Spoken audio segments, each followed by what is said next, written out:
teman-teman, Assalamualaikum warahmatullahi wabarakatuh. Perkenalkan, nama saya Anna Juliais dari Prodi FKIP PKN Universitas Abiyatama, Banda Aceh. Di sini saya akan menjelaskan tentang apa itu hukum dagang internasional dan contoh kasusnya. Video ini salah satu untuk menyelesaikan tugas akhir saya dengan mata kuliah Hukum Dagang Internasional. Pengertian perdagangan internasional secara umum dapat diartikan sebagai perdagangan yang dilakukan antar negara. Tentu saja dengan negara yang bersedia bekerja sama dan menjalin hubungan dengan negara tersebut. Menurut Setiawan dan Lestari 2011, perdagangan internasional ialah perdagangan yang dilakukan oleh penduduk atau suatu negara dengan penduduk negara lain atas dasar kesepakatan bersama. Penduduk yang dimaksud dapat berupa antar perorangan antara individu dengan pemerintah suatu negara atau pemerintah suatu negara dengan pemerintah negara lain. Selanjutnya, subjek hukum perdagangan internasional dapat dibagi menjadi yang pertama yaitu negara, yang kedua organisasi internasional, yang ketiga perusahaan multinasional, dan yang keempat individu. Teori perdagangan internasional salah satunya teori klasik yang memiliki beberapa jenis, yaitu yang pertama dua barang dan dua negara. Menurut Tambunan 2004, dua barang dan dua negara berkaitan dengan isu-isu aktual yang terkait dengan perdagangan internasional. Dapat dianalisis dengan kasus lebih dari dua negara dan dua barang. Yang kedua, dasar biaya tenaga kerja yang bersifat umum. Pada teori klasik, faktor produksi seperti masalah tanah, modal dianggap tidak penting. Jadi nilai suatu barang tergantung pada biaya tenaga kerja atau jumlah tenaga kerja, karena nantinya dapat digunakan untuk menghitung upah per pekerja. Yang ketiga, biaya produksi. Menurut Tambunan 2004, biaya produksi per unit output konstan, tidak berubah walaupun volume produksi berubah. Demikian, beberapa pun negara memproduksi barang, biaya atau harga per satu unitnya tetap tidak berubah. Asumsi ini juga tidak realistis karena tidak mempertimbangkan pengaruh inflasi terhadap sisi produksi. Yang keempat, biaya transportasi. Membicarakan perdagangan internasional, sudah pasti ada beban biaya transportasi, sehingga harga jual barang biasanya lebih tinggi daripada harga aslinya.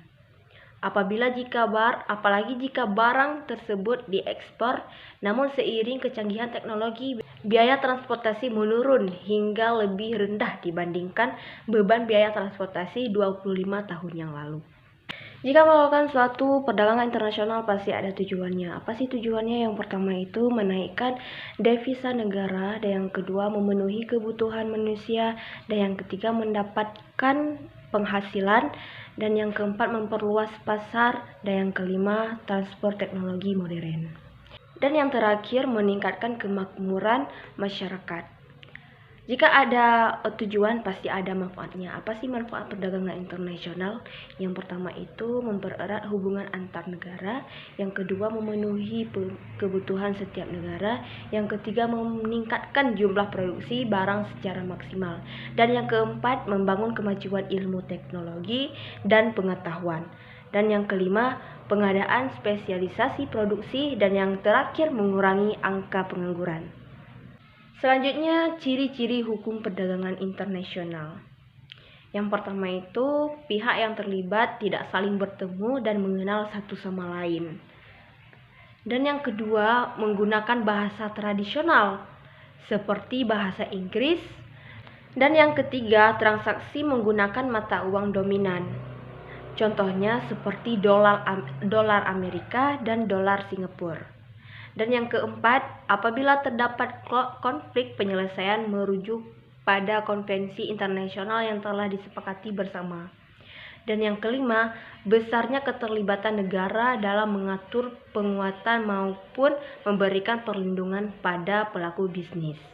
Dan yang keenam, pemenuhan persyaratan dan kepemilikan izin-izin tertentu diperlakukan, khususnya di negara Indonesia. Yang ketujuh, pihak saling mengenal setelah bertemu di media promosi maupun perwakilan dagang masing-masing negara. Hambatan perdagangan internasional. Yang pertama, mata uang yang berbeda, dan yang kedua, lamanya waktu yang dipergunakan untuk aktivitas ekspor dan impor. Dan yang ketiga, terjadinya konflik pada suatu negara. Selanjutnya, contoh perdagangan internasional. Yang pertama, impor, dan yang kedua, ekspor, dan yang ketiga, konsumsi, dan yang terakhir, barter. Yang terakhir, contoh kasus perdagangan yang pernah terjadi. Di sini saya mengambil contoh kasus perdagangan kasus IKEA.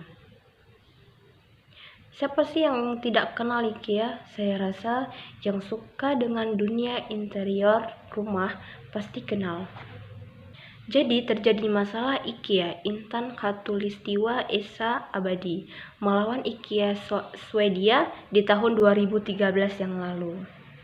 Permasalahan dipicu sengketa masalah HKI, masalah produk.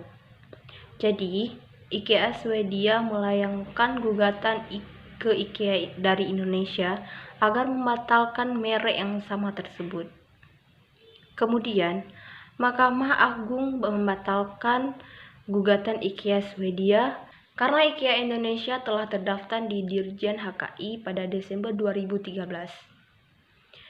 Hingga tahun 2016 masih belum sah, hingga manajer IKEA Indonesia menyatakan merek IKEA Swedia adalah keputusan dari sana. Jadi cukup sekian dari saya, semoga bermanfaat bagi kita semua. Lebih dan kurang saya mohon maaf. Saya akhiri. Assalamualaikum warahmatullahi wabarakatuh.